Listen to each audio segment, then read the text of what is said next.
Hey guys, Bert's on tour again, the Permission to Party World Tour. November 6th, Lafayette, Louisiana.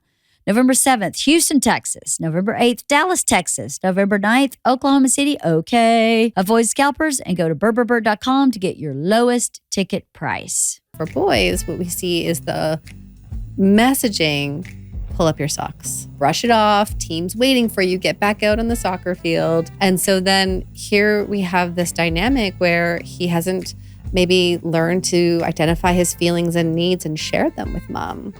And then in comes wife. And she says, well, go set a boundary with your mom. And he doesn't know how to do it. Such a good point. So you have a new book coming out. Yes. Tell me about it. Yes, my new book is called You, Your Husband, and His Mother. And with almost 20 years sitting with couples and women, there was this common struggle that just kept showing up. And couples want to come on the same page. They want to be connected. They want to be aligned with how they're dealing with all of their issues in life. But the one that was really an issue for people is around navigating in-laws. And more specifically around his mother, because of the specifics in that dynamic that I know we'll talk about today. And so I've spent countless hours hearing the stories and just I wish there was this guide and a resource. And so I created this book with my 5-step vault method. And I've walked couples through this and they come out feeling more connected, like they're on the same page and like they can solve those problems and have the good family holiday that they want to have. Yeah. Like that's what that's really about. Yeah, it is. So I read the book. We all did for book club. I have a list of questions, but my overall takeaway was I kind of wanted my husband to read this book and for us to go through the vault.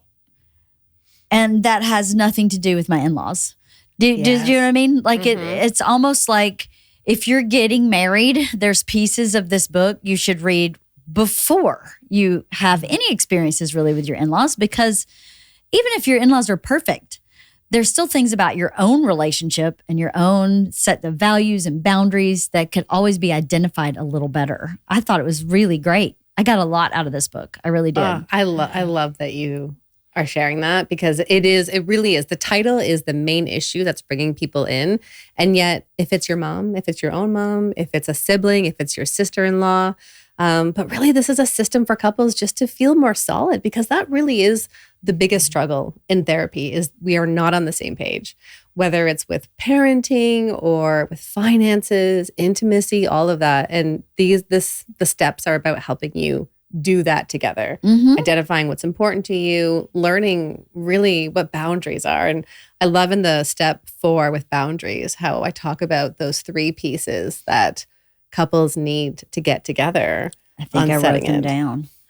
I flagged a lot of things in the boundaries section. Boundaries was my absolute favorite section. I was like, I cannot, like, it was articulated so well, so simply, and so, I don't know, like, I think people misunderstand boundaries, and you just laid that out really well. Yes. That was literally, I'm like, and this is not something specific to this dynamic. It's literally every relationship you have in your life. There needs to be boundaries for you, for other people, whatever. I thought that was really amazing. You made a really good point too about sort of psychobabble in general becoming like sort of Instagramized. Like we have, it's like all these kids these days are, including me, I'm the kid too, but like are like, oh, that's triggering, boundaries, all of these like psychological words or terms have become sort of like winnowed down to this sort of very glossed over understanding. And that was a really good point. And you also, not just with boundaries, but with other terms, you do a really good job of defining them and going, oh, there's more to this than I thought. I think that's very true. I think these days, everyone is a narcissist. And you're like, everyone is not a narcissist, but there are people who are. So if we just say everyone's a narcissist, then no one is a narcissist, almost, is what it seems like. So when you define things very clearly, you can, I think for me, it relieves a lot of, you go, oh, well, that's really a non-issue. My issue really is like one thing. I thought it was 4. Well, one thing I can handle. The 4 is overwhelming. That was really great too. But before we get too deep into the general of it, I think the in-law of it, I think we all have growing pains when we get married. That it is next to never that you get married and it's just super smooth, right? Mm-hmm. So we all have places to grow and learn and accommodate and compromise. What do you think when couples come to you? What do you think makes that so difficult? Being stuck in our own experiences. It's this challenge to look outside of ourselves and to see that I have an experience and it's valid, and you have an experience and it's valid. And I think that there's this generational shift as well, where we're really shifting out of right or wrong in how we talk about things. And that's really where step one comes in around the values piece. What's really important to you? What's meaningful? How do you identify yourself? But a lot of couples come in saying, well, I'm right and you're wrong. And so why don't you just change him and get him to do this work? When, you know my work as a couples therapist, I'm going to look at the dynamic. I'm going to look at what's happening between you two and really ask you to go inside yourself. So when we can say, hey, here's my experience. Now let me try to understand yours. And then we can come to that solution. But we completely miss doing that because we want to use labels. We want to say, you're gaslighting me, your mother's manipulating me. And when we use those, while there are times that are appropriate, also too, we narrow our experiences down and we lose the context of it. That's a great way of putting that. That's a great way of putting that because you do that. I think people tend to, and you say this in the book, people tend to be very reactive as opposed to, I don't know what you used for the opposite. I don't remember. Response. But response, yes. So a response is very responsible in that you're kind of taking care of your own garden before you tend to the others, I think. Yeah. And I, again, reading the book, reflecting back to my recent arguments with my husband, which had nothing to do with my in-laws, where I go, oh, I am these two people and he is these two people. And this is why we keep having the same end result in every fight. Imagine if you put that to Thanksgiving. And my mother-in-law wants to make Thanksgiving every year. Well, I want my mincemeat pie and she won't let me have my mincemeat pie. And now you're at an impasse and maybe there's a reason. And why are people so scared to communicate? Insecurity. Really? Insecurity. Yeah. What if I discover something about myself by opening up to you? And what would it then mean about me? Really? You just made me scared right there. I don't want to know anything about myself. I guess you're right. It's the fear of vulnerability, though. We go to somebody and we think of how we're going to express this. My husband and I like to talk about this too because he's really good at doing this. He's really good at trying to control the outcome. If he comes to me in a certain way, then I won't be upset about it. And instead, just trusting that our bond and the security in our relationship is what's going to move us forward. But so then what the struggle is here with a daughter-in-law and a mother-in-law specifically, or even just any extended family member, is can I be curious about you without taking it to mean something about me? And what we're seeing so much of in parenting in the last 20 plus years is we're doing it differently than previous generations. Oh, that's for sure. Yeah. And if I'm a 70-year-old mother-in-law seeing something done differently, I'm going to wonder, well, first, what's my role here? Because that's a very big shift in families when another generation comes. What's my role here? But then also, if you're doing it this way, does that make my way wrong or bad? And so my option then is, can I open up and ask questions? Or if that's too scary for me, I'm going to shut down and not open up to you. Interesting. With my mother-in-law, this was actually something that she did really well. She was really vulnerable about the fact that she didn't breastfeed. Like at the time, it was like, there's this new thing called formula and it's so wonderful and I'm going to have better kids for this. And that's just some place that I could see that it could have gone the other way where she was like, well, why are you doing this when there's this? And I did it this way. And why are you doing it a different way? And she was really vulnerable and said, wow, I think all three of her daughters-in-law breastfed their kids. And she said, wow, I would have really liked to have done that. I really have regrets about that. And I said, but look at your kids. They're all these, they're all university graduates. They're all fully functional. They're great dads. Like, what would you have done differently? It can stir up a lot inside of us when we see someone doing something in a different way. And it is that, how can I validate myself and say I made the best decision that I could with what I had at the time, and then still be there and present with somebody else. And then what's so interesting about this dynamic then is when we bring in the husband, because then we've got the triangle. And is he, I don't like to use the word siding, but is he choosing his spouse and protecting their emotions together and their needs in the family? Or is he getting stuck in those legacy patterns and prioritizing mom, which is where the distress really starts to stir up for couples? It's interesting. It's, as I was reading it, I felt bad for the husbands a little bit, where they got one foot in each camp a little bit. They have to have, and I don't, I mean, obviously when I first entered the Kreischer family, we had some learning that had to be done. My sister-in-law was only 19 and she was like, who is this girl? And why are you here? And why is my mom sitting next to you now? And what the actual is happening? And it was very tense, right? And luckily, I was in my 30s and I'd done a lot of work on myself, and I was able to go, oh, I'm upending the apple cart here. I have to be aware that I'm not doing anything wrong, but I am really upending this apple cart. And so how do I maneuver? I wish I'd had your book, because I didn't. I was 20. Well, that was almost 25 years ago. And I just kind of had to, my choice was not the healthiest choice for me. So my choice was to just take a back seat, except when my kids came and I was like, oh, you want to go to dinner at 7:30? No. My kid's bedtime 7:30. So you guys go. And they always thought I was manipulating them by saying that, but I actually wasn't. I really meant it. This is your family and your sisters, and y'all go. If you go at 5, I'll go with you with the kids. But if you're going to go at 7:30, no harm, no foul. I'm an only child. I have no problem being home by myself.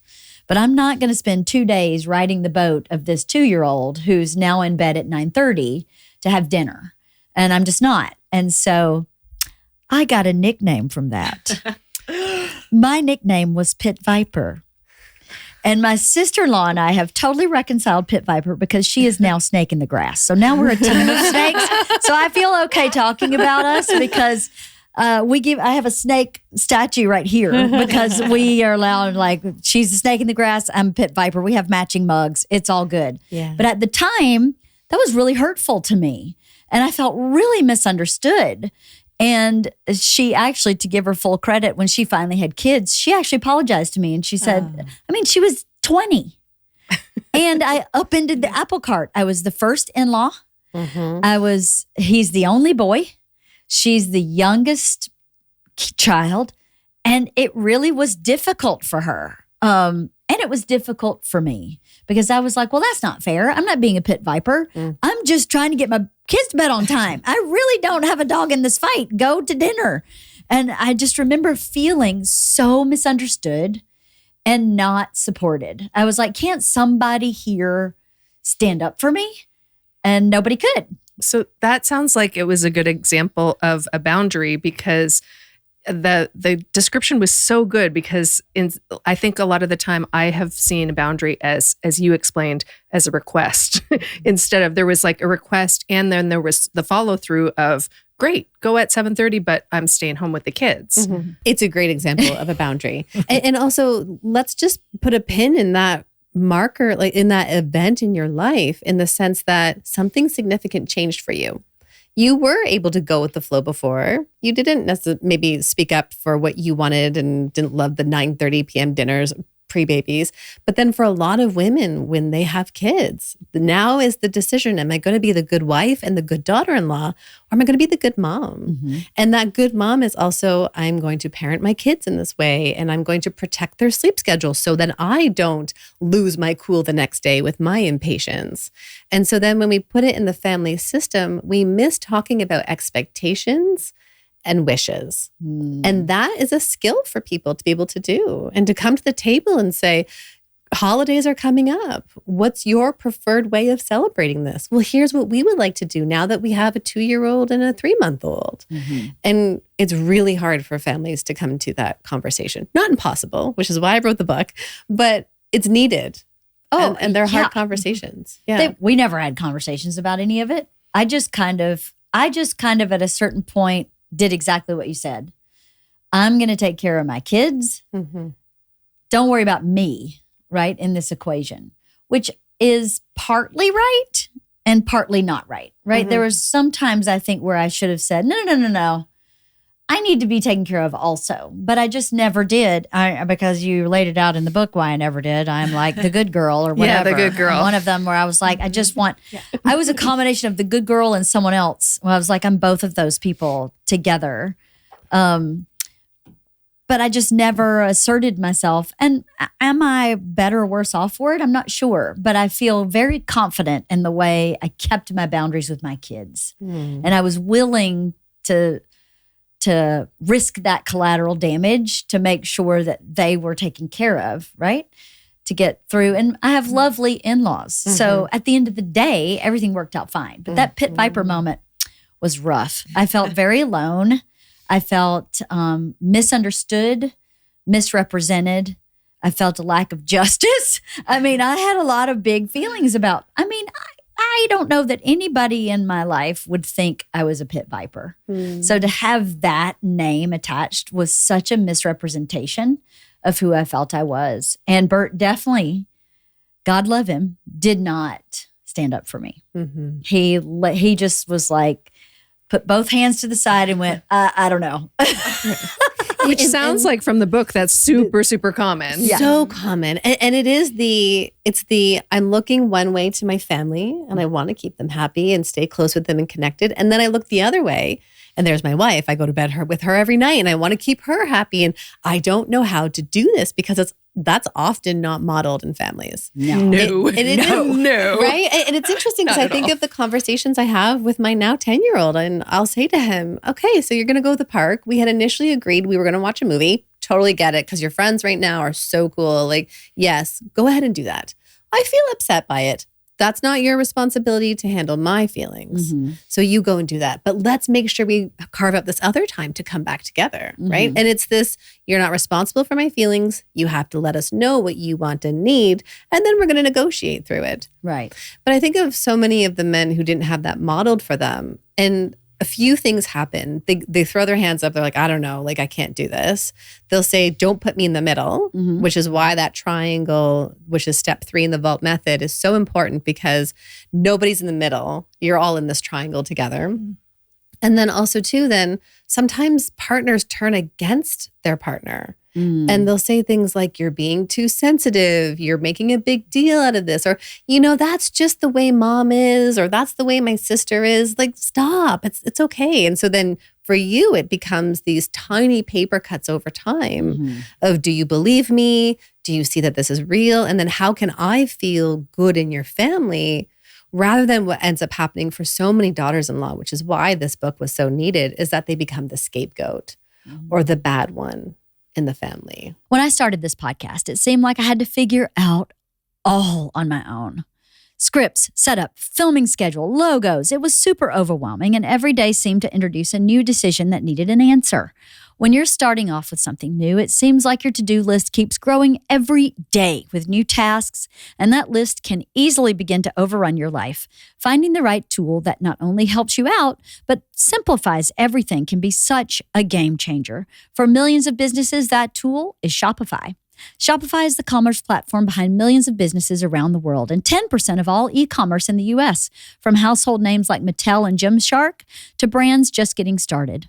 What if I can't design a website? Well, Shopify's got you from the get-go with beautiful, ready-to-go templates to match your brand style. What if I need a hand? Get help with everyday tasks like enhancing product images, writing product descriptions, or generating discount codes with Shopify's AI tools created for commerce. What if people haven't heard about my brand?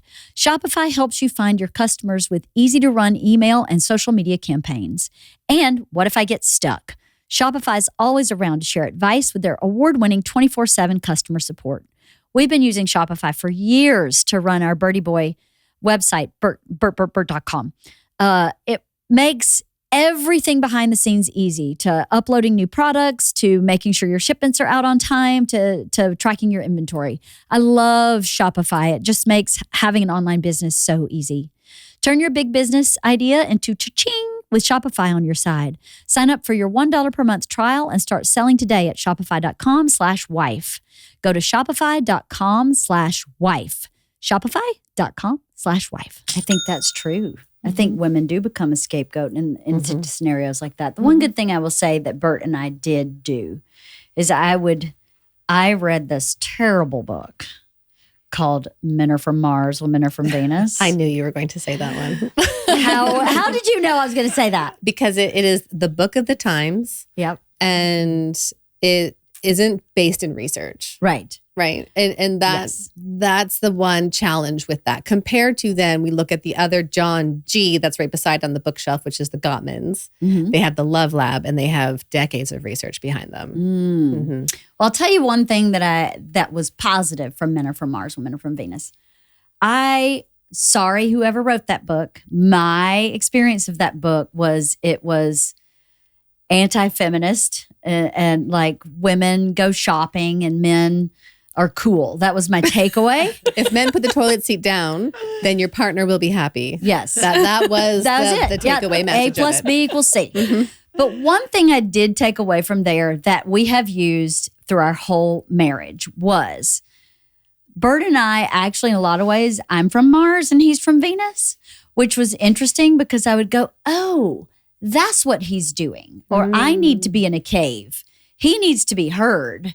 I don't need to be heard. But in some scenarios, I was able to say to him, like Men Are From Mars, one of the things they said was, women just need to be heard sometimes. They don't need you to fix it. Mm-hmm. A man's inclination is to fix. And sometimes a woman just needs, he was like, to complain. But I don't think it was to complain. I think sometimes you have, so Bert and I started this deal where we're going to ask, do you need help? Or do you just need me to listen? Literally did that 3 hours ago. You did? Yeah. Mm-hmm. It's the best. Yeah. I got that from that stinking book. That stinking book was one of my big takeaways. And that I need cave time and Bert does not. And so for me to say, hey, I need some cave time. And he goes, oh, okay, I understand what that is. This is not about me. You're not disconnecting from me. You're taking care of yourself. Yeah. Like that, those were the two things I got out of that book. But we were able to say during the pit viper phase, hey, I need to know that you hear what I'm saying. Like, I understand that you're not going to go to battle here, but I need to be heard in our partnership. Mm-hmm. And he would let me say, this freaking sucks. And this is why this sucks. And I'm misunderstood. And I don't like that no one's standing up for me. And he was able to kind of hold that, even though he didn't do anything to fix anything, because I knew that was really kind of out of his skill set based on his family dynamic also. I mean, and maybe I can add a little bit in there with that piece, because sometimes the other element here is that a family can't receive that kind of feedback. Yes, perfect way of putting that. Whether it's the age, right? If your sister-in-law, she's 20, that's hard to hear that kind of feedback. Any 20-year-old would not want to hear that kind of feedback. Or any feedback. Or any feedback. Absolutely. When we think of some of these more rigid and controlling family dynamics, they don't want to hear feedback. They struggle to take that in. And so I think then it is sometimes a really conscious decision as a couple to say, we're not going to go and say, hey, can you please do dinners at 5:30 so Leanne can come? It's more of a, I can be here with you. You know that I'm supporting you. You know I don't agree with this. And also that we can't change other people. And that's the agency that comes with this book, is that you can see what's within your control and how you can approach this in a different way so that at the end of the day, you and your partner can listen to each other and not fix, problem solve, minimize, dismiss. I think that is huge, especially for young couples. I think we think when you're young, you think you can fix everything. And you really cannot. You can adjust, you can compensate, you can decide to not involve yourself, but you cannot fix everything or everybody. It's very unrealistic, and things don't always work out the way that you hoped or dreamed.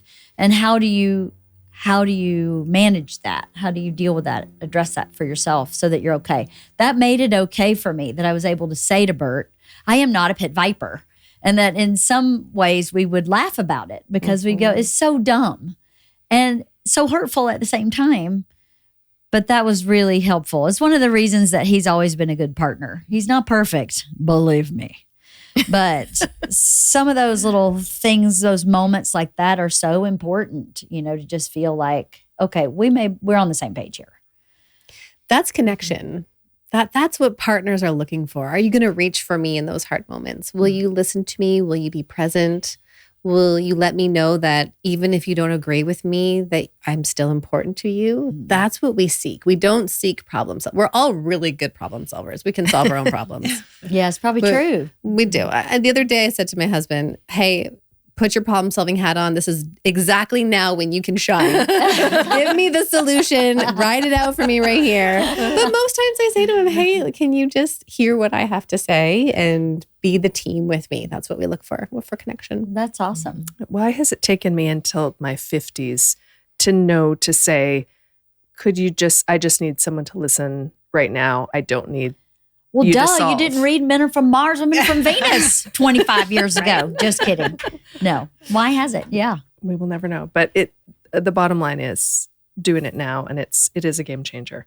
I really think Leanne and I talked about this I saw Leanne on Sunday, and we talked about how this would be such a great wedding gift or shower gift. And a baby shower gift.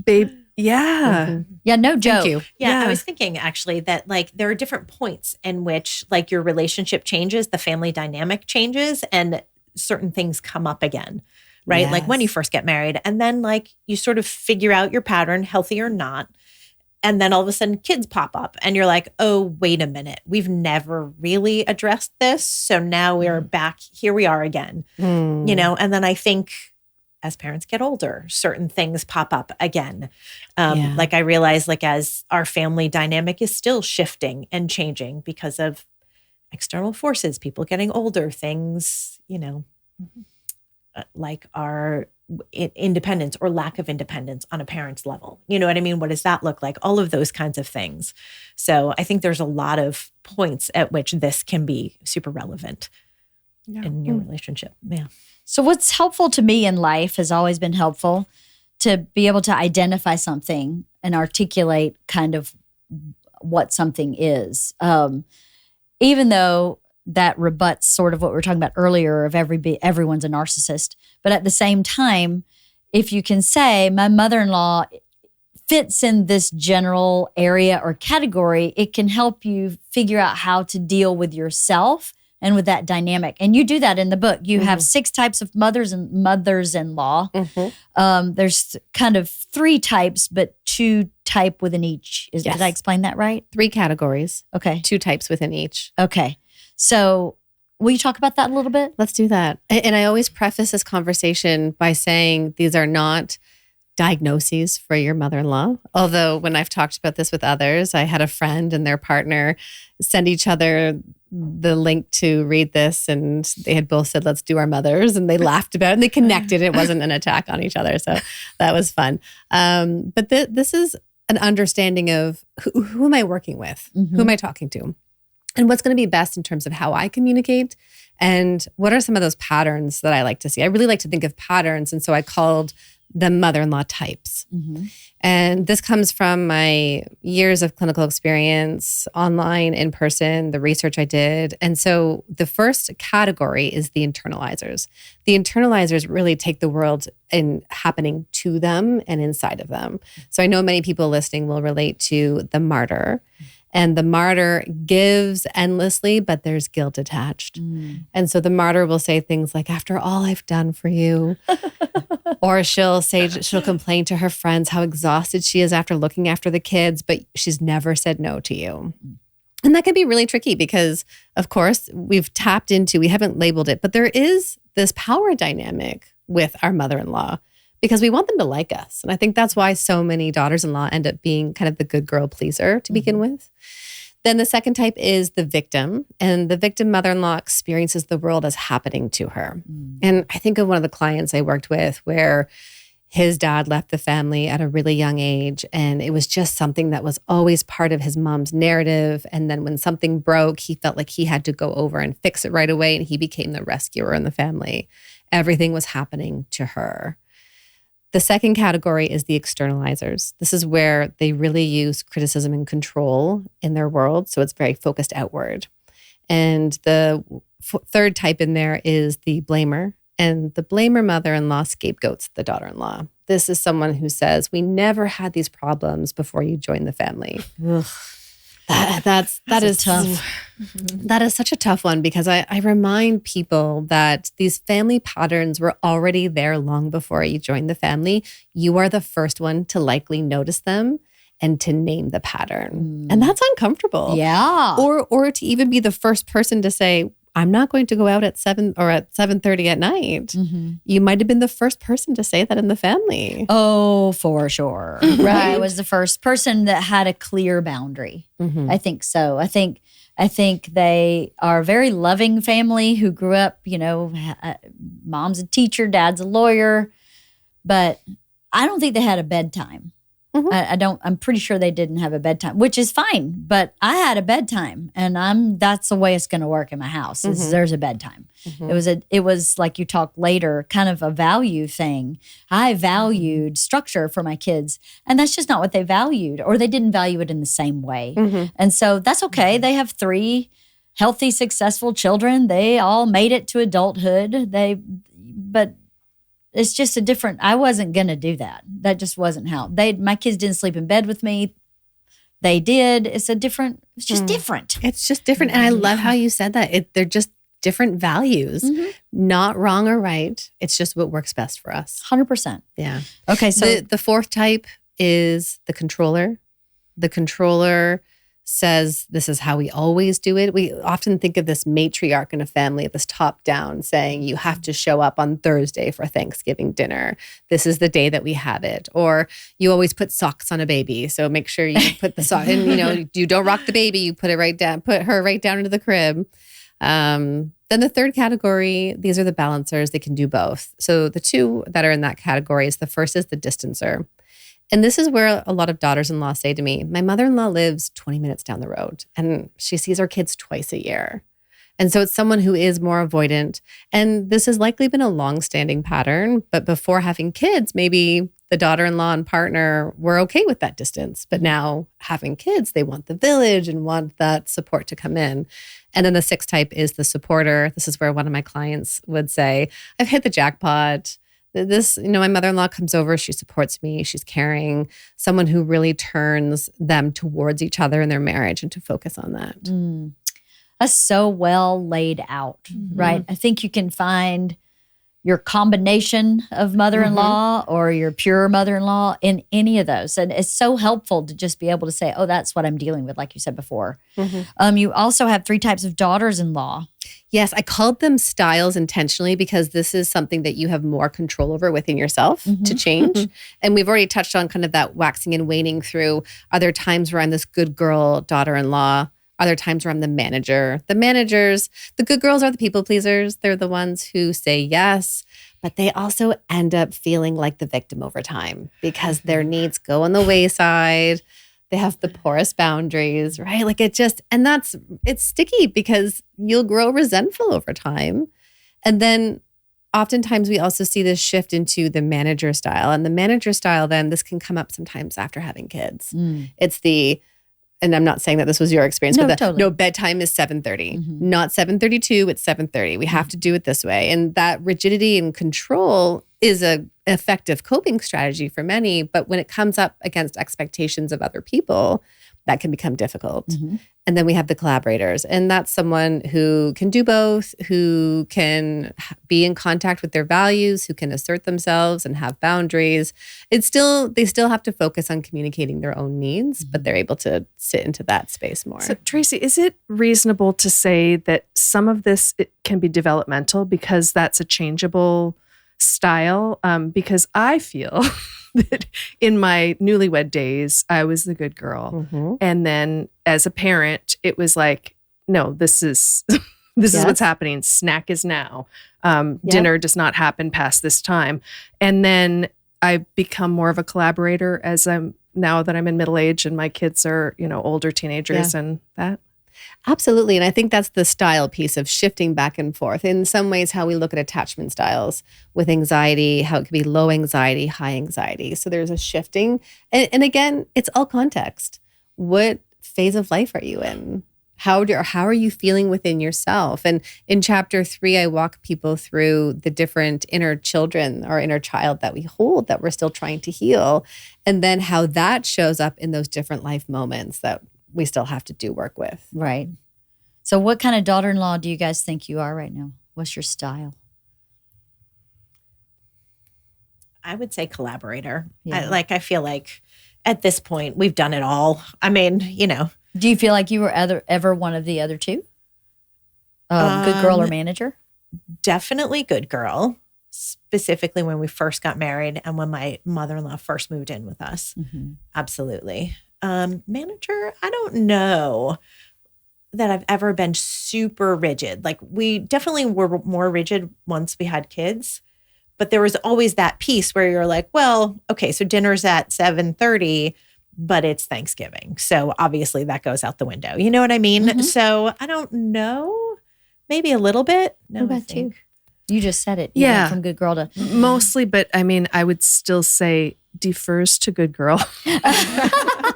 We need the good girls as well. We need them in our life. We need the pleasers and the caregivers. And So you're a collaborative good girl. Yes, I'm a good girl who's working on being less of a people pleaser. I think I was a little bit of everything all the time. Almost. It depends on the scenario. I don't have a problem with boundaries, and I think sometimes my boundaries were perceived as management, and I didn't look at them that way. I'll give you an example. When I would go out of town with Bert, I would leave my mother-in-law because I love spreadsheets. I would leave her a spreadsheet of each day of the week, like 7 a.m., this is when you get up and the kids and whatever, and 8 a.m., you're in the car for drop-off, and 9 a.m. And I didn't do it to control what she was doing. I was doing it to make her life easier. To go, well, if you leave at 8:30, you're going to get to school on time. So she didn't have to figure it out. But it was definitely perceived that I was micromanaging. And I would say to her, here's the list. Throw it out the window if you want to. But then at least you don't have to call me while I'm on vacation. And you don't have to wonder, like, what is the day-to-day for these, like, 4 and 6-year-olds, That's kind of like an example of, though, something that you talk about a lot is curiosity. And I know Leanne is all about curiosity. So if you're curious about Leanne is 100% about spreadsheets. She's going to do them for the business, for Girl Scouts, for a party, for, It's how my brain works. That's just how her brain works. So it's not, I know that to be not a controlling thing. That's literally how her brain works. She's going to put it all out on a spreadsheet. But with somebody who maybe doesn't look at a spreadsheet, like, our parents' generation, that they're like, this is on the computer, that it could be perceived as really anal or something, really controlling. But it's like that curiosity that you bring up again and again, the importance of having curiosity about these things instead of just attaching a story to this is a controlling thing. Oh, I'm curious. Does Leanne do this? No, she does it everywhere in her life. That's just, she's a spreadsheet girl. Well, I think that would have been awesome. My mother-in-law never talked to me about it ever. She was like, okay. But I could tell, sorry, G, but I could tell she was like, what is this all about? A little bit. And she never was like, she would always go, yep, went by the spreadsheet. And I would always go, I really just wanted to make your life easier, genuinely. And then she stayed with my niece and nephew, who are 5 and 8, when they were 4 and 7. And I guess she was talking to my daughter and she was like, boy, do I miss your mother's spreadsheets. I have no idea what I'm supposed to be doing or where I'm going or where is the baseball glove, or I can't find anything. I mean, talk about night and day. And I was like, vindication. Finally, I'm vindicated. And I heard it all secondhand through my daughter. And I said to Isla, did Nana make fun of my spreadsheet? She went, Mom, it was relentless. I was like, I knew it. But I really wasn't trying to manage her. I really was trying to be helpful. I was actually probably trying to be the good girl and make her life easy when she's there. If they go to bed at 9, that's on you. You got to deal with them the next day. But at least you don't have to wonder, where's the softball glove? We're dealing with end of life decisions with our parents and just, planning. They're not there, but just planning. And I said to my kids, I was like, so for example, here are my thoughts on death. When I die, I will be dead. So do whatever is going to make you guys feel better. If you want to have a religious ceremony, even though I wasn't religious, go for it. Whatever is going to make you guys feel the most comforted. I said, but I'm going to take something off your plate by telling you, if I was going to decide, I would be cremated and you would scatter my ashes at Santa Susana State Park because that's where I walk among the coyotes and everything. I would be happy with that. But again, I will be dead. I have no attachment to my body. So if you would rather inter my body, whatever you would rather do, if you would rather hang on to ashes in your home, go for it because I will be dead. But I think it's like your spreadsheet. I'm just, the analogy is your spreadsheet, that it's like giving you the tools for, if you're ever wondering, what the hell am I supposed to be doing at 3:30 p.m.? Oh, I'm driving to this place to pick up this kid or whatever. That's my version of the spreadsheet, where it's like, I really don't have any attachment to the outcome. Yeah. But here's a guideline if you're feeling overwhelmed in this moment. Yeah, it's just a difference in perception too. Yeah. And that's the interwoven piece of two different families coming together as well. And how important curiosity is, because if a mother-in-law is feeling like, oh, my daughter-in-law doesn't trust me, she has to give me a spreadsheet. Which was not what I felt at all. Right. But if she goes to that place, but then doesn't come and talk to you or check that belief out, and then maybe she goes to her son and says, what's up with your wife's spreadsheet? Then you're right into the triangle. Well, what if she went to my sister-in-law, who already called me the pit viper? Another triangle. That may have, I don't think she would have ever meddled in my marriage that way. Which is great. Yeah. Life insurance is like a parachute. If you don't have it the first time you need it, there's no second chance. Jokes aside, life insurance is something you want to get right. And right away, because it's never cheaper today than it is tomorrow. I'm getting the right coverage at the right price. Think the cost of one of your streaming services, thanks to SelectQuote. If you're new to life insurance, you're not alone. Thankfully, I've found SelectQuote. For over 40 years, SelectQuote has helped more than 2 million Americans understand their options and get the coverage they need, over $700 billion in coverage and counting. As a broker, their mission is simple: to find you the right insurance policy at the best price. SelectQuote takes the guesswork out of finding the right life insurance policy. You don't have to sort through dozens of confusing options on your own. Instead, one of their licensed agents will find the right policy at the right price for you, comparing plans from trusted, top-rated insurance companies to find a policy that fits your health, your lifestyle, and your budget. And they work for you for free. You'll be covered faster than you think. SelectQuote works with providers who offer same-day coverage, up to $2 million worth, with no medical exam required.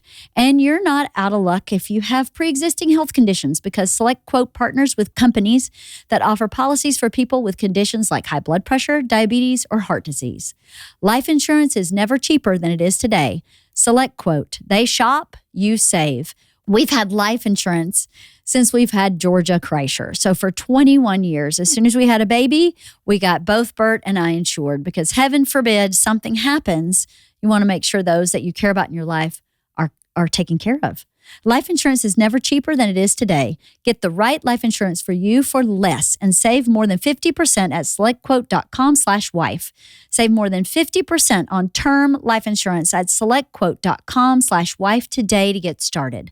That's selectquote.com/wife. And I have no evidence that she went to my sister-in-law and talked about the pit viper being even more venomous with this spreadsheet. But that's what would have happened, which how do you deal with that? Because I know that's all speculation on my part, but I'm sure that actually happens to people. So how do you deal with that? Because that's not a triangle. Now we're in a rhombus. You know what I mean? That you may not even know about. Yes, and that is the discomfort in not being able to control what others do. And we come back to our boundaries versus requests. You can make the request to others and say, what works best for me is to not talk about others behind their back. And then anytime your mother-in-law comes and talks about the other sister-in-law or the other sibling, then you hold that boundary by saying, that's not something I want to talk about. Doesn't feel good. Or if you're the target of that, then it is about saying to your mother-in-law, if there's a concern, come and talk to me and I want us to work it out. Mm-hmm. And right there, I think is so important. It's the piece I think a lot of us are missing today because we're really getting into this, I have to set this boundary and you have to respect it. We're missing, and I'm holding a client in mind right now because I had said this to her and she had a reaction. I said, can you give reassurance to your mother-in-law that you are trying to work this out, that you want her in your life? And the resistance, of course, and rightfully so, because she's had 1,000 paper cuts, tiny criticisms about her parenting, about how she's choosing to show up with the kids, the meals in the home. And so me coming in saying, what if we did a little bit of reassurance to help soothe her a little bit? That felt really hard. Mm-hmm. But it also goes a long way. Mm-hmm. If you can go to that family member and say, I want us to be connected, come and share those things for me. And I'll try really hard to hear them. Right. That would be, I'm thinking I have a friend who has a mother-in-law who is that, who quietly whispers under her breath criticism, like about everything, about parenting, about how the table's set, like everything. Mm-hmm. But my friend won't talk to her about it. She just won't because she feels her husband should. But if he's not going to, and you're going to be with this woman for the next 40 years or until she passes, maybe 25 or so, shouldn't you want that? It depends. If she goes to her mother-in-law and her mother-in-law says, don't be ridiculous, I don't say those things. If she denies it, that's gaslighting. So then that leads your friend to feel even more distressed. And it's almost crazy making of, am I imagining this? Maybe it's not that big of a deal. So depending on who you're going to, and if that person then can hear your feedback, yes, use the book, create those boundary statements and assert yourself. Right. Which might sound like, hey, I've noticed the comments about this. Those don't really feel good. Moving forward, it's best not to make those here. So, and daughters-in-law can do that assertion, and we do it with kindness and compassion. And then if you can't do that, then maybe it is up to your husband then to go to his mom and say, listen, in our home, it's important that you respect both of us. And the challenge here is, and even still, his mom could decide to still do that. Mm-hmm. And then the question is, it comes back to our values. What's important to us? Right. And is this something where I'm just going to drop the rope, right? Because this is what we do. We pull the rope and we're like, oh, just get them to change, get them to stop doing the thing. Mm-hmm. And that creates this struggle inside of us. Drop the rope, and then you decide what you do with your energy and peace in that moment. So she walks in the door, you say hello, and she looks at the table decorations. You go to the washroom. You don't have to hear it. Right. Go and splash water in your face. Go to your group chat and text friends. You don't have to take that in. That's very true. You don't have to engage in things that you don't agree with. There's a part of your book that I highlighted in my notes to just read. And it's kind of about what you're talking about. While it can feel uncomfortable to push back against entrenched dynamics, acknowledging family patterns and the very real difficulty in altering these patterns is essential. It's important for you to know that deciding to approach them differently doesn't mean you're doing something bad. Rather, it indicates that something needed to change for you and your husband to have a positive relationship while also finding a way to coexist alongside your mother-in-law. Your job isn't to change their pattern, but to find a way to make the relationship work for you. The challenges you have with your mother-in-law didn't start with you. There's a history, a context, and a system that has been operating since long before you joined the family. This recognition can help you to depersonalize your mother-in-law's actions and behaviors. Depersonalizing, I think, is so key, not just with your in-laws, just in life in general, right? 100%. The number of women who come into my office feeling like the problem, feeling like they're the bad ones. They can never get it right. They try to find the perfect gift. They make the perfect meal, and still their mother-in-law makes some kind of comment. When we just say, that's not mine to own. That's all about her. And that's the family system that they have. It's been, she didn't just suddenly decide to make critical comments because you joined the family. It's been part of it. And the challenge also here too is then you go to your husband and you say, oh, your mom's doing this guilt tripping thing. And then your husband says, what? No, she's not. She's not guilt tripping, because he's desensitized to the pattern. And that's the sticking point in the relationship piece. So interesting. I didn't think about that. He would be desensitized, right? It's his normal. Yeah. But it's not your normal. Yeah, I wish I knew that years ago, just to have the curiosity about, I think you mention it in the book too, about how people are, have different worldviews and mindsets and are raised differently. But I think when we're young, we think like, oh, but we connect. So therefore we're the same. And not realizing like, oh, I was raised by somebody who does X, Y, Z, and I was raised by somebody totally different. And then how do we come together? That's the key piece, right? Here's my experience. Here's yours. Now, how do we do this together? And it's so hard to break out of that. I'll tell you how to do it together. It's called Vault. So is that a promo or what? No, but what you did really is come up with tools to help couples or people or even mothers-in-law evaluate themselves and kind of come together and get on the same page. Even just being on the same page with yourself, like, just to know exactly where you are in all these areas is really helpful. So explain the vault, would you? The vault is intentional in its acronym, because when we think about a vault, it's this solid, secure structure. That's what we want you to become as a partnership. And so nothing gets in, nothing affects you in that way. You stay solid. So it's 5 steps, and each step is meant to build on each other. And so intentionally boundaries, limits and boundaries, L is step 4. Because if we started with that at step 1, guess what partners would say? Why are you telling me to cut out my mom? What's this boundary thing, right? No, let's peel it back. So V stands for values. Let's find out what's really important to you. A stands for aspirations. And this chapter, I love this step because first we're recognizing how people go on autopilot when we deal with families and what your nervous system is doing in there. But the other piece is going from this 35,000 foot in the air view to what ground level looks like. I think of this one client I work with, and their values were aligned. And then at the same time, every Sunday night, now after having kids, he still wanted to go for espresso and biscotti at his mom's house. And she's thinking, I have kids, I want to get them to bed and start the week. And he's like, no, we're going to go. And she believed that her mother-in-law would understand their passing of 1 or 2 a month, but he wouldn't. And that's kind of the aspirations people. What does it actually look like every day to have your family involved with us? If family is sick, there's a whole list of questions in there that people will go through. The U stands for understanding your triangle. It's my favorite step because you just really call out what the pattern is between you and your mother-in-law and her son, and then also son and like your relationship, husband and wife. L stands for limits and boundaries. I'm going to walk you through how to actually get on the same page around setting boundaries, even if your partner is more resistant. I think I tell the story in that chapter about how my husband, when I would say, you need to set boundaries, he would hear this black or white experience, and that was really tricky for him. And then T is take action. Let's actually create plans on how to do this. And that's the nitty gritty of we're going to the event. We're going to talk to your mom. What do we do before? What are we doing during? What's after? I thought it was so awesome. It was really easy to follow.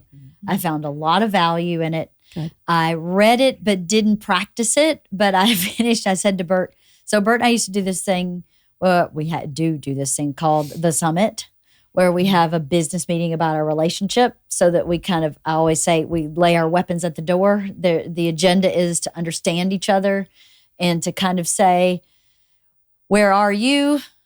Where am I?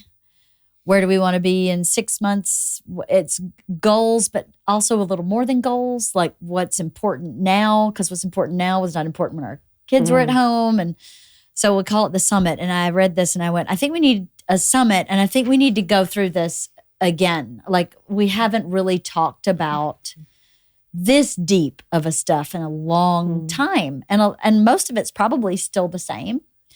But some of the things that I didn't write in my list, but some of the things you talked about earlier in the book about how you're triggered in moments of conflict, I was able to very clearly see what I do when we're arguing and what he does when he argues, and how we are constantly missing each other when we are in a reactive, argumentative state. And I go, I thought reading your book, we're never going to get better until we look at this really closely. And so you can do that. And the vault, even if you don't identify it the way I did, I think by going through the steps of the vault, you end up managing that anyway.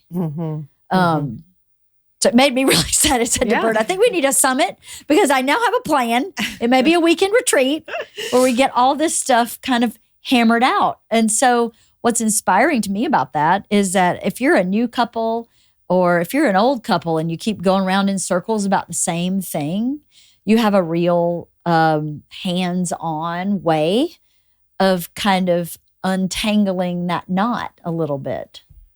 The questions are really specific and thought-provoking. Like, you do a really good job of laying them out. Things that you might not even think about. It's very clear-cut and I don't want to say simple to follow, but it's very easy to understand and digest. Yeah, definitely. Which is nice. Yeah. I love the exercise that getting together with your husband to talk about what you want how you'd envision your 50th wedding anniversary, and like the speeches that would be given about the type of couple you are and everything. That was really inspiring to me to think of. That's really easy. You can do that over a dinner together and go, okay, what do we want that to look like? Or how do we want that to be different than our parents or from some other couples that we know? Yeah, that was beautiful. I'm thinking of chapter 4, which really is this jam-packed relationship chapter of how to improve your communication. And in that, I think that's where you're talking about the triggers with the infinity loop and how you can start breaking it out, because oftentimes we come to, whether it's in-laws, intimacy, finances, the kids, we're getting stuck in the upstairs stuff. That's where we're triggered, where the back of our brain is just blaring anger. We only see things from our perspective, but we're really missing going to the deeper stuff. And in order for us to have this conversation, any hard conversation, we have to understand what's underneath that. I completely agree. Yeah. It was, I don't know. I thought your book was really enlightening. But so values are different than goals. Yes. Values are how we move forward, and goals are what we're moving toward. I thought that was really great to hear. Right? Anything to add to that? Yeah, it's interesting because I think a lot of people are guided by their goals. I'm going to go to the gym 3 times a week. I want to see family once a month. And sometimes, or even that one couple where he wanted to see and go to his parents' house every Sunday night. And I think we need to peel it back and go into, well, what's the North Star? What's your compass pointing you towards? And when we can then say what really matters to us, then we can ask ourselves, what are the steps we're going to take in that direction?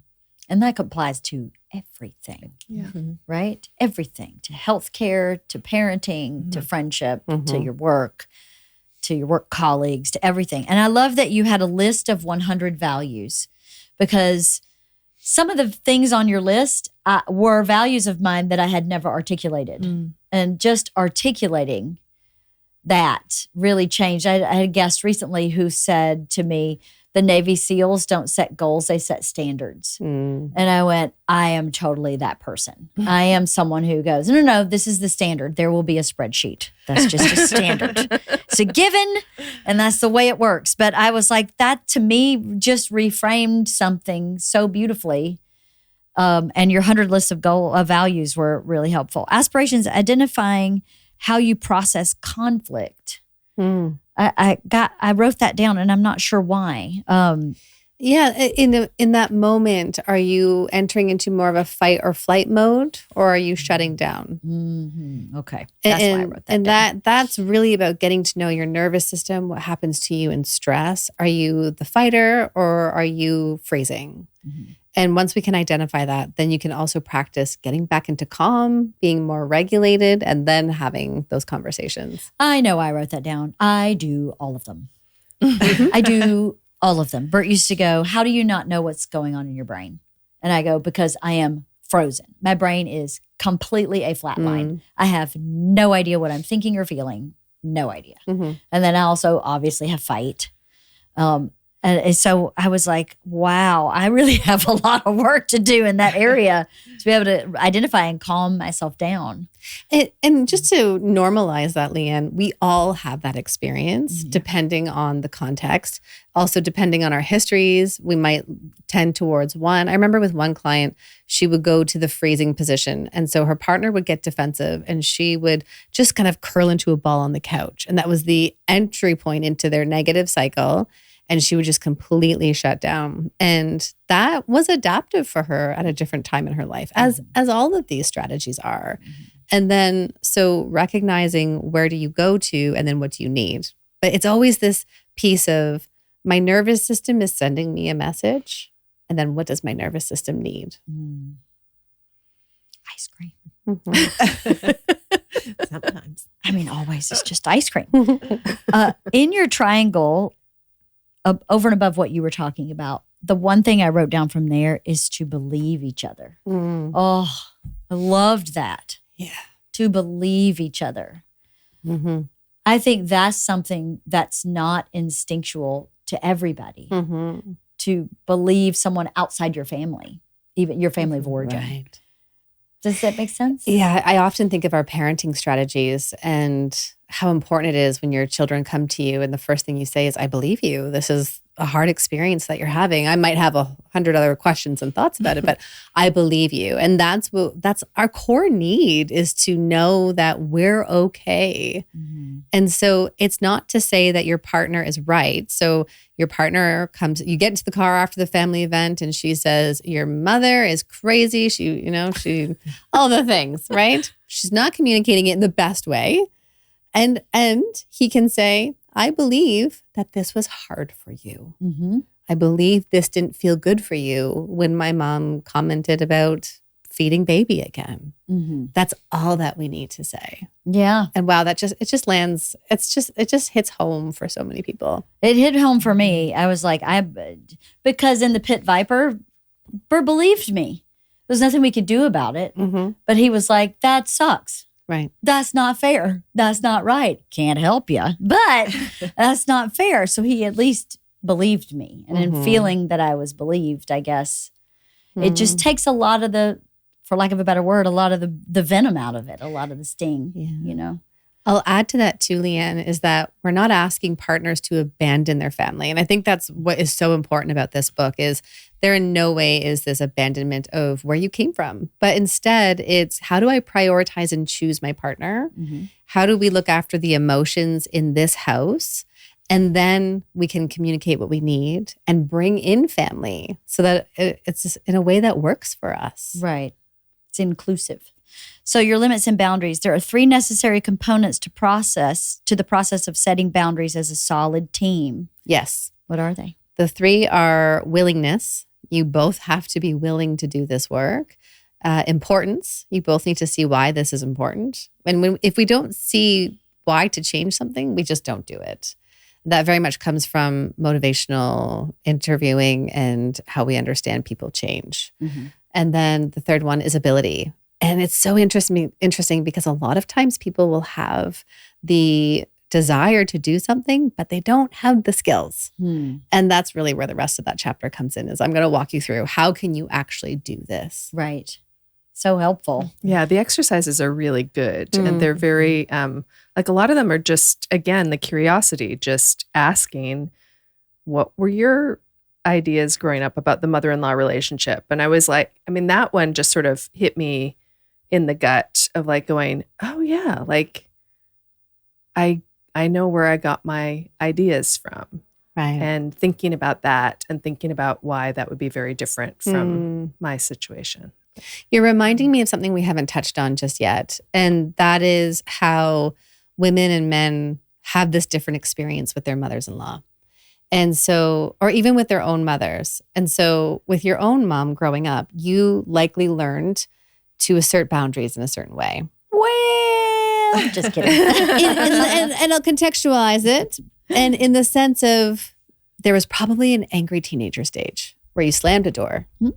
I was completely surprised when my daughter, younger than my son at the time, slammed her door for the first time and screamed, "I hate you." And it was early. Welcome, the water is warm. I'm in community. That just, it's so important. And so we know that girls develop emotionally and socially earlier than boys do. At 18 months old, we see a difference. And then we have this societal acceptance of the angry, moody teenager girl. Maybe there's some more boundary setting in there. But in general, you are more likely to feel comfortable setting boundaries with your own family. Whereas on the flip side, for boys, what we see is the messaging, pull up your socks. Don't cry over spilt milk. Brush it off. Team's waiting for you. Get back out on the soccer field. And so then here we have this dynamic where he hasn't maybe learned to identify his feelings and needs and share them with mom. And then in comes wife, and she says, well, go set a boundary with your mom. And he doesn't know how to do it. Such a good point. And so couples often show up in my therapy room around the wedding marker, or most often is after the first child, because she's saying, you need to tell your mom not to come over unannounced. She came to the door again. My breasts were out. I'm breastfeeding. Like the baby's trying to sleep, and your mom's at the door saying, hey, I just want to come in and see baby. Oh, it's okay if baby's sleeping. I'll hold baby. And she's saying to her husband, please tell your mom not to come over. And he freezes. He doesn't know how to do it. Right. It's a really good perspective to have. Because, I guess I never thought about that. How does the son communicate with the mom in general?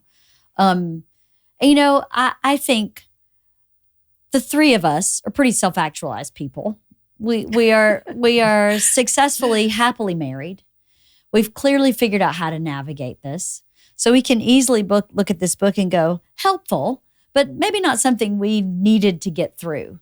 However, I will say this, growing up the way I grew up, I did not know to ask certain questions because I had no experience from which to draw to be able to know that question could even be asked.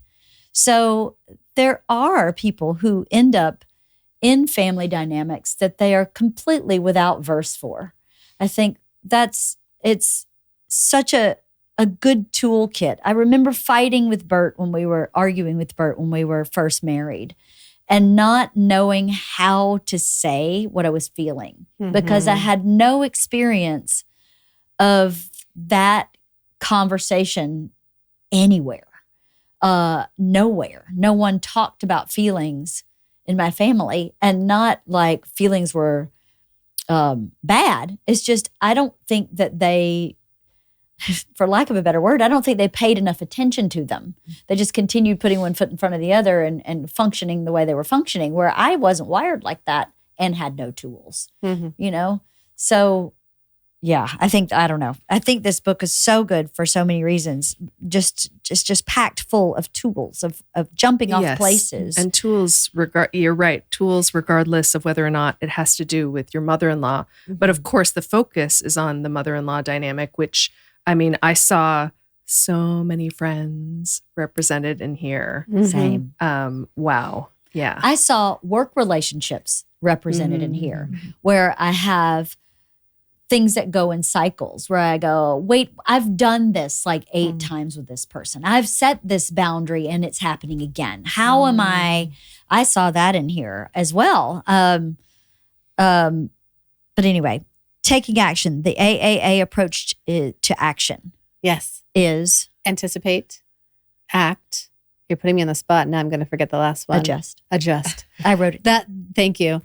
Jet lag. Yeah. The adjust piece is so important. And this is where couples don't do it. And it is how did it go? How can we first come back together and say, thank you so much for doing this. Hey, I recognize mom did that. Must have been hard for you. I really appreciate that you did something like this. Just this really gratitude that we're a team, we're in this together. And then being able to say, not because anyone's bad, but, how did it feel when mom did this? Or, what was going on in your mind when you were trying to set that boundary? And then what can we do next time? And maybe next time it's not about talking to your mom, but next time we talk to the kids and then help them find their no and assert what they want at the time. Mm-hmm. Yeah. It's interesting with the book because this is really about a conversation starter. I haven't, just on the way here, my driver, I told him the title of the book and he just broke out laughing. And if it's not your own experience, it's the next person that has had this experience. But I think what's so difficult is that we've been silent about the struggles. And just a few months ago, I said to a client, I want you to know my book is done, edited, off to print, and you're going to read a story in there that feels very much like yours. And they become these universal stories that we just haven't told. And it's not to say we're lighting our torches and, breaking up families. How do we now build families and feel more connected so that we don't fall into being the victim where everything is happening to us, or being the villain where we're the scapegoat? It's, as I say in the book, it's how do you get the seat at the table and be your own main character energy? And I just love that view for women. It's great. Yeah. Well, when I read the title of the book, I had 2 simultaneous reactions. One was like, yes. And the other one went, huh. I don't want to read that book. I don't want to. No. I don't want to find out in the nooks and crannies where I've been screwing something up. That was the first reaction I had, was like, oh. But the first one was awesome. And then the second one was scary. That's scary. But you can't fix anything you don't know about, right? If you don't shed light on something, you just stay in the dark. Yeah. So to walk eyes wide open into a book that I was excited about and dreading at the same time, and at the end of the book feel like I learned a lot in this book. Yeah. I was inspired a lot. I also didn't expect in this book to learn as much about myself as I did.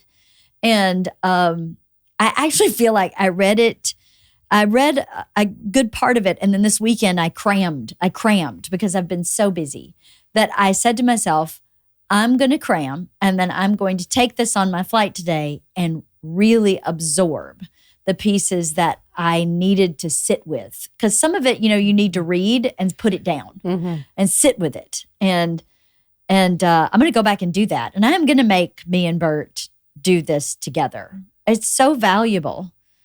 What do you guys have? I feel like I've talked the whole time. No one's talked with me. No, you had really good points. You had your spreadsheet. Yeah. I mean, no one messes with the spreadsheet. I mean, I'm really curious to know. So, you talk about how like girls develop their social emotional feelings and outbursts, whatever, earlier than boys. Parenting has changed a little bit, and boys are not necessarily being told like, pull yourself up by your bootstraps, right? So what advice would you give parents to help sort of prevent this in the future? Not that that's ever going to happen, but do you know what I mean? Like, as parents who are trying to raise adults into this world that are going to go out in their own relationships, like what can we do to help support healthy relationships for them in the future? We become the emotionally intelligent parent that then models that to our kids. And that is about being able to label feelings, saying out loud uncomfortable things, labeling patterns. Hey, I've noticed that you haven't texted me back after I've texted you. 10 times. And I know that you're 20 years old and living life in college. And hey, how can we negotiate this so that I'm not left in the corner, but you're also not feeling like I'm nagging you by sending the like, hey, checking in text, right? It's that piece. It's we're going to teach our children not to take our feelings personal and that they get to choose their friend or that they get to choose their life as well. And then how do we balance our values? That's a conversation we have a lot at our dinner table is values. So if the kids had a hard time at someone's house, we talk about how did that go? How you acted, was that aligned with our value of kindness and curiosity at their home? And coming back to that is always this key piece too. Are we staying connected? How do we do this? So we label emotions. We don't take things personal. We teach our children not to take on our feelings. We do a lot of self and other and curiosity, which I love that you've labeled that. It's such a key piece in my work. And it's this, I can go to my child and say, tell me what's happening for you so I can understand. And I might not experience it the same way. And then maybe I can help you understand what my experience is. And we can do that with our kids early on, developmentally appropriate. For example, with my 8-year-old recently, she really wanted my attention and started to up the ante. And I had said, I know your experience is this. Tell me about what you're feeling. Here's my experience. I've just come home. I had a full 8-day of clients and I want to give you that attention. When you give me 5 minutes, then I can come back in, right? So we're just constantly doing this back and forth.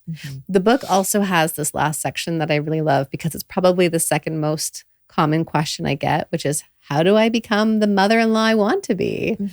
And I think that is such an important piece for us to see that we can do this work early on as soon as your adult child or your teenager brings in a partner to the home.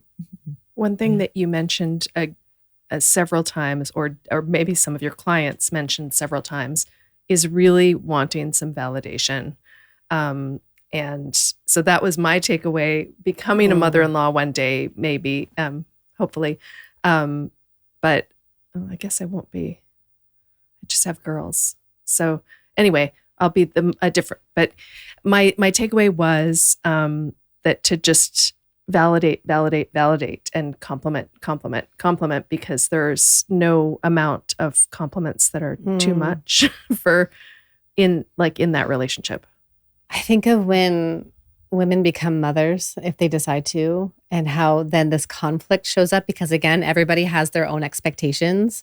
And I have some great boundary examples in the book, but it's so challenging because I think sometimes what we do in those early postpartum days is we just grit through and then we are forgotten about. I hear countless stories of well-intentioned grandmothers showing up and saying, oh, my precious baby, I'm so excited. And then mom feels invisible and having to host her mother-in-law or whoever it is in the family. But it's this, how do we protect mothers as well? And just to remind them, it is such a vulnerable time in your life. Your world is going upside down. Your identity is changing. You and your partner are trying to navigate what this means now. How can we then look after you a little bit more? And like validation, you're doing a good job. I see you like that. We all need that still. Yeah. I wonder too how it must feel for a mother-in-law to have a daughter-in-law show up and be very drastically different in their values. You know, I have an experience of someone whose dad married into another family, and that person is like, whoa, I don't know how to navigate this. Like, I don't know how. I can't find, like, there's certain values you can get on the same page, and then there's a certain, and I don't mean like we can't talk politics at the table. I mean like, and how hard that must be for the mother-in-law. And to not take it personally. This isn't about you personally being excluded from the family. Now, how do I get curious and even identify how can I be part of your family? And what role can I play now that you're structuring your family this way? And can we look at this together? Again, it's all co-creation. The real struggle is when a mother-in-law comes in with rigidity, control, and says, well, it has to be this way, because then you're going to get the bumping of heads and nobody's moving forward that way. That's a good piece of advice. Rigidity and control. not your best friend. No. So how do we wrap up this amazing podcast? You, your husband, and his mother, this book. When does this come out? November 4th, just in time for the holidays. So that this Thanksgiving, Christmas, whatever you're celebrating this year will be different for you. You can't change other people. And I haven't said it here, but I always like to say that we know families are predictable and consistent. Mm-hmm. They can change, but if your mother-in-law always brings up your feeding choices or politics at the table, you can probably predict she'll do it again. So you can prepare yourself for that. That's good advice. That's good advice. Yeah. Mm-hmm. Well, I thought this was an amazing book. Great book. Yeah.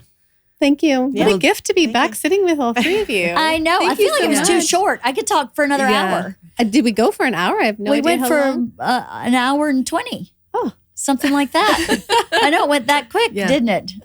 Thank you so much for coming. I appreciate it. And thank you, ladies, for always being on board, reading the books and coming with thoughtful comments. It's helpful when a they're good book to very read. well Yeah. written and readable. Exactly. Well, thank you so much. Best of luck with the book. Where can Thank people you. buy the book? Thank you. Anywhere books are sold, I always say to people, check out your local independent bookshop. And it's available on all formats. I narrate the audiobook, but I think this is a good one for your bedside table so that you and your partner can both look at it together. That's not a bad plan. Well, thank you so much. Thank you. We'll see you again, I hope. Yes. Yes. Book number 3. Book number 3.